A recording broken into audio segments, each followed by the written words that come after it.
Hey guys, it's Claudette Build Across, and today I want to show you how I paint this baby Jesus nativity scene cutout. I'm going in first and I'm base coating Mary, Joseph, and Jesus in just some black paint and also the outer edges of my cutout.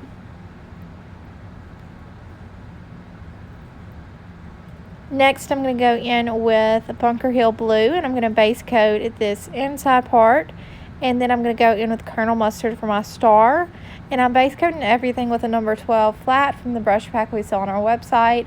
Also, all the paint I'm using in this video is Dixie Belle chalk paint. You can purchase that and this cutout on our website, buildacross.com.